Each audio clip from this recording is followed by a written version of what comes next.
Hello and welcome to the Quever channel. I am Jason, your host. I hope you're all having a wonderful day. I want to talk about something that's really strange. The positive side to getting diabetes. For me personally. And that sounds really weird. It is weird. I'm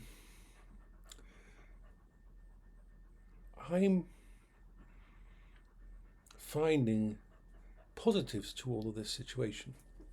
You see, when I was diagnosed with, my dog's running around in the room and messing about and stuff. We've just been playing on the floor and he's decided to move around his bed on the floor.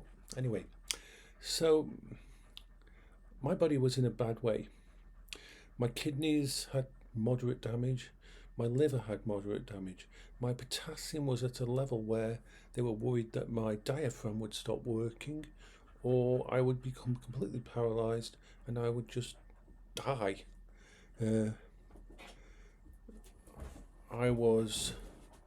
had a lot of toxins were being released into my blood and they were very worried.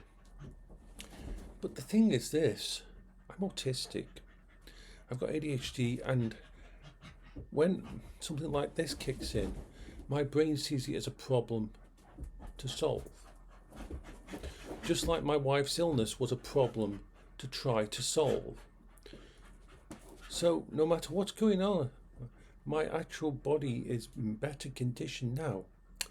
I'm losing about 0.5 kilogram every 2 weeks, which is good.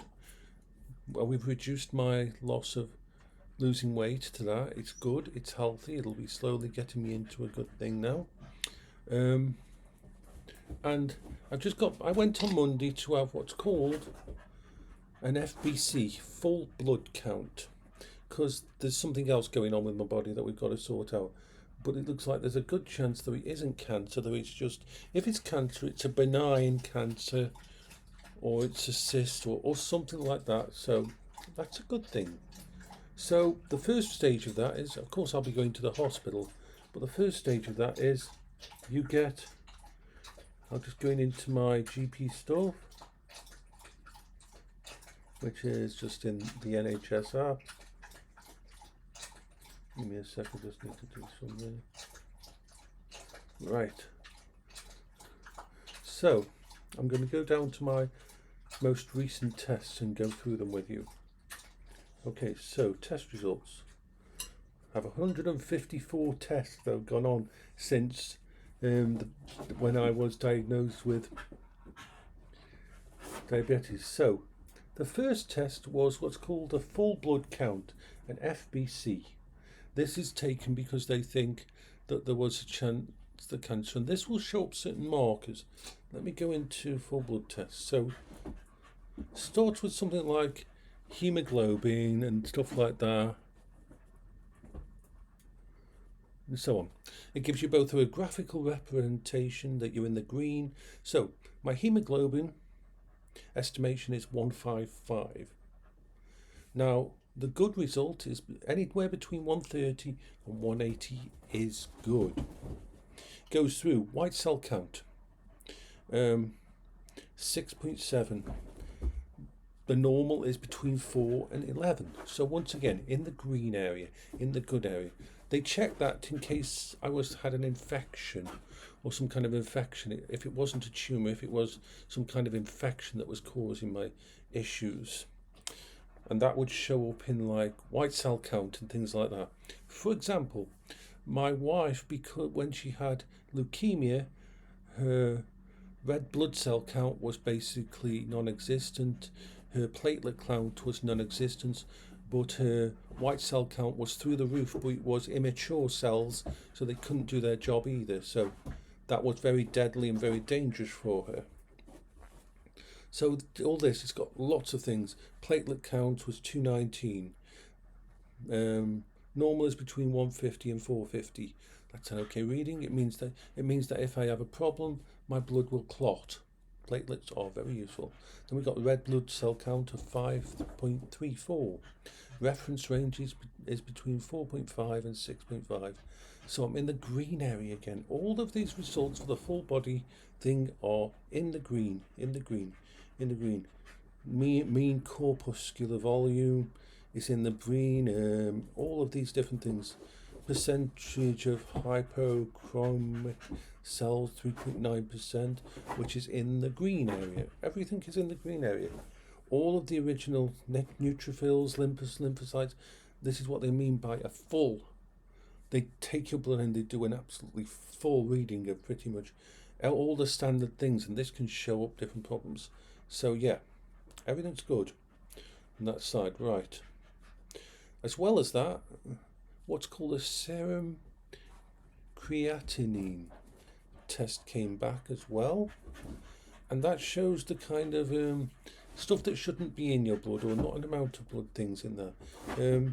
So once again, in the green, everything's in the green now, whereas before everything was in the yellow area, in the oh shit, this shouldn't either be, it was either too high or too low.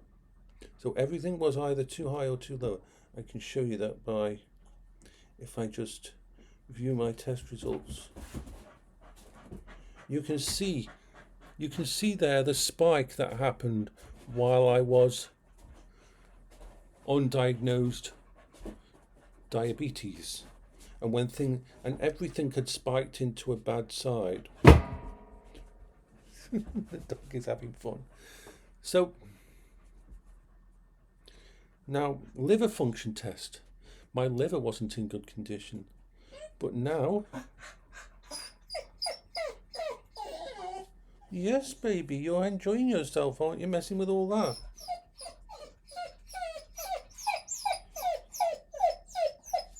Calm down. Dog's having thingy, so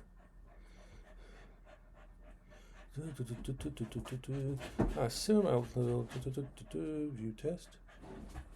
Right, so if you look for the serum alk test, it's gone all the way from in the bad area, showing that there was problems, all the way back into the green. So my liver is working better in all things.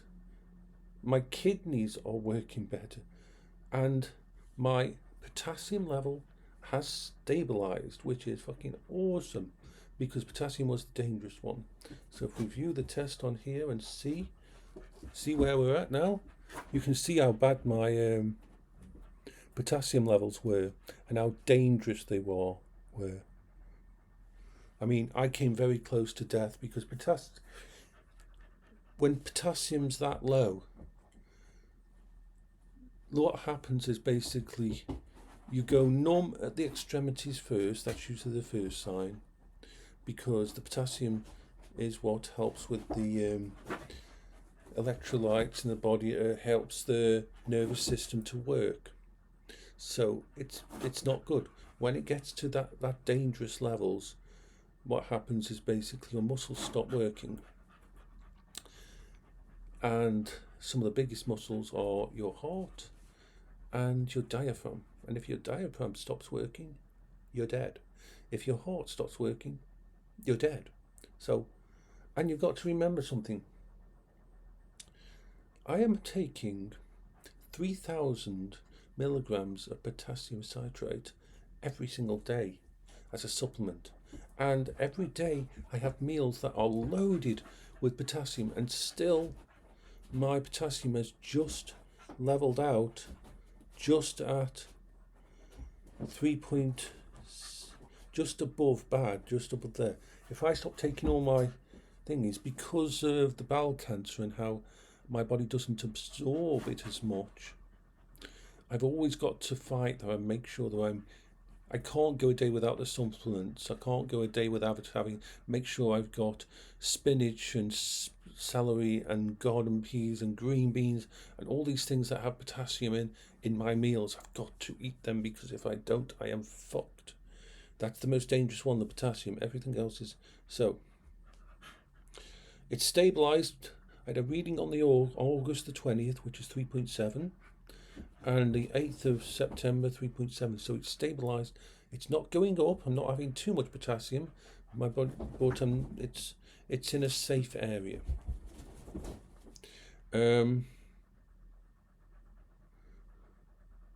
So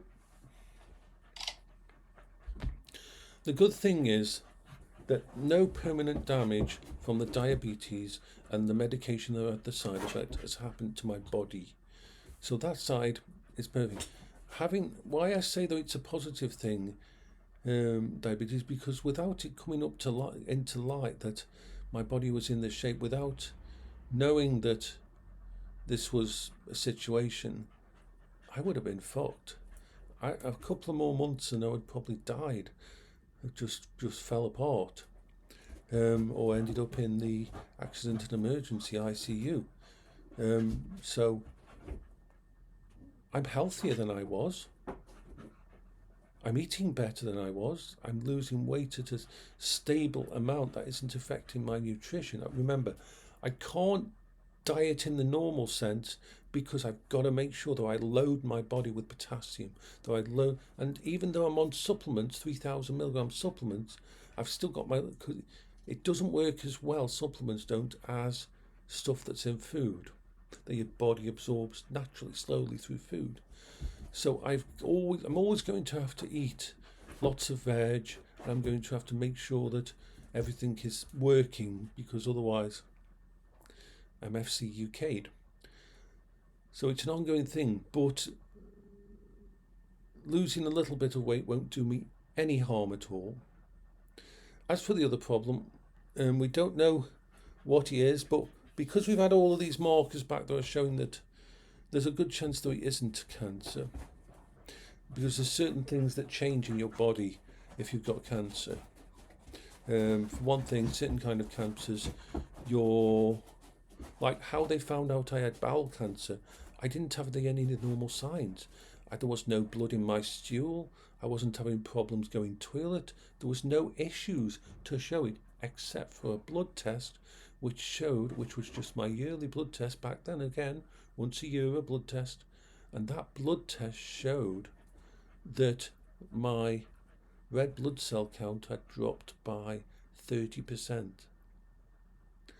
And as my doctor said, this is either you need to boost your iron intake, or there's something causing it, you're losing blood somewhere. And usually that's a perforated ulcer in your stomach, or bowel cancer type thing, or some other bleeding somewhere that's happening, or a tumour that is absorbing the stuff out of your body. So I'm very lucky that I went for the thingy on that day. I wasn't going to, because it's not the easiest thing for me to go to have blood tests, and that it's a hard thing. Even though I've got the mobility scooter to make it there now, it's still a big thing. And my friend was going to come stay that day, so I had an excuse for not going and putting it off. I'm really, really happy that I didn't put it off.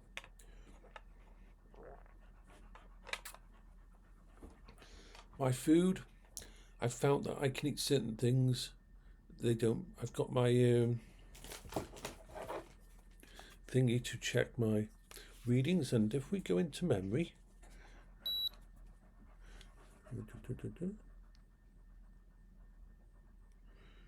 you can see my readings. Now the date isn't right. The date is not right, and the time is not right.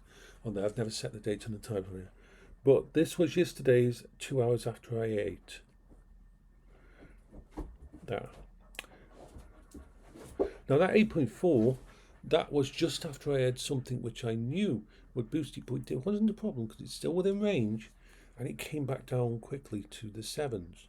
And that I'm doing very, very well with my blood tester.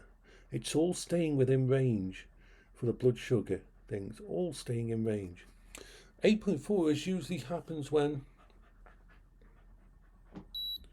there's something like if I try something like a sausage and cheese oatcake as a treat.